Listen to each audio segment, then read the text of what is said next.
Hello all you lovely people out there on YouTube land, my name's Gordon the Rat. Now, one thing I know lots about is crap, and living down here in the sewers of Whitehall, there's plenty of crap around, let me tell you. Now, I've been hearing a lot about this KSF thing, and all them poor sods what lost their life savings on the Isle of Man. So I've been having a little dig around, and I'm telling you, what I found certainly don't smell of roses. I'll tell you a bit about it. Now, the thrust of my story is that Iceland looked a bit wobbly, so the FSA in London and the FSC on the Isle of Man had a little chat and decided it'd be a nifty idea to put over half the money from KSF on the Isle of Man into KSF in the UK.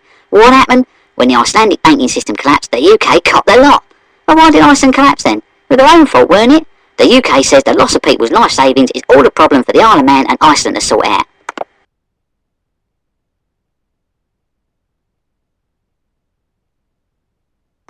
Nah, it weren't all Iceland's fault, it was the actions of the UK government what did it.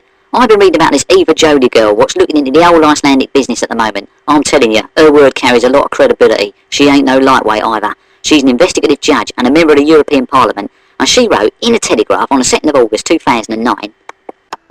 But British Prime Minister Gordon Brown is wrong when he says that he and his government have no responsibility in this matter.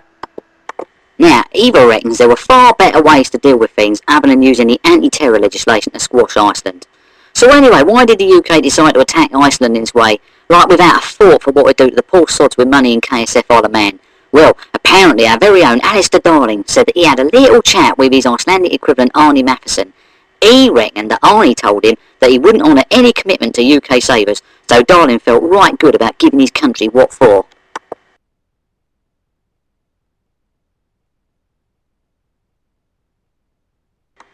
I'm smelling something again, because when they looked at the transcript of the conversation, guess what? Old Arnie said no such thing.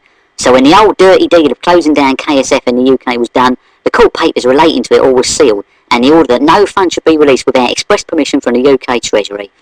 I can smell it again, my friends. So the poor people what's lost their money started a petition, and this petition was to get these papers opened. After all, if there's nothing dodgy in there, why can't I see it?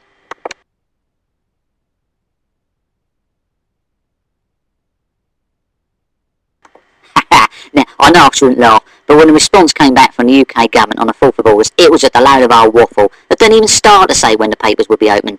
Do you know, it reminded me of that old Humphrey Appleby geezer on Yes Minister. You know, the bloke, you know he's lying to poor old Jim Hacker, but it's still funny. You remember all that? Nah, neither do I really. Well, I'm a rat, ain't I? Well, we don't have tellies in the sewer. No power sockets down here, you see.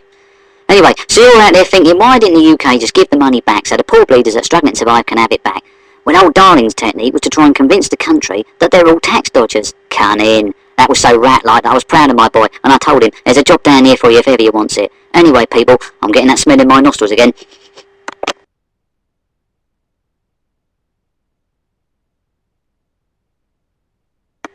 Anyway, old Darling's accusations were shot down by just about everybody, including the government's own Treasury Select Committee. They said, if the Chancellor feels that there has been an element of tax evasion, then HMRC should investigate and prosecute those involved. Furthermore, whilst the Chancellor appears to deprecate the use of offshore banks by British citizens, we know that the FCO carries advice on its own website for those retiring abroad that you may want to consider the benefits of offshore banking before you retire abroad. An offshore account can play an important role in helping to minimise your tax liabilities.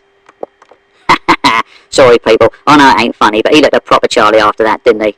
You just got to laugh at the hypocrisy of the UK government though, ain't you? Anyway, didn't old Darling dodge some taxes on his expenses? Ah, well, that's another story. Hang on a moment, people. What's that, Bert? They flushed another expenses claim down the lav? Yeah, okay, I'll have it later for me tea. Spread some of that lovely brown stuff on it, will ya? I like that. No, you daft Bert, the Nutella. Lovely stuff. Anyway, leave me alone. I'm trying to finish this YouTube thing, aren't I? Sorry about that, people. Back to the story. So, with all this shifty stuff going around, do you think our friends on the Isle of Man government are outraged, standing shoulder to shoulder with those what trusted them with their money? Nah, not a bit of it. Well, let's be fair, they started to in the weeks after the UK nicked the money. Then they were terrier-like and angry, just like this little fella. Hang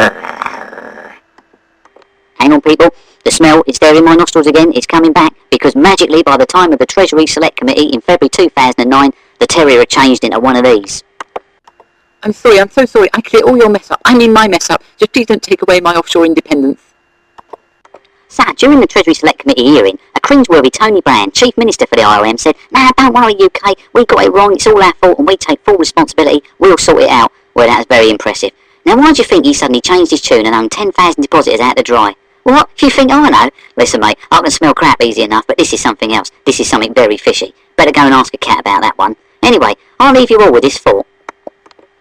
Don't bank on the Isle of Man. When the chips are down, the people in charge run away and hide like rats in a sewer.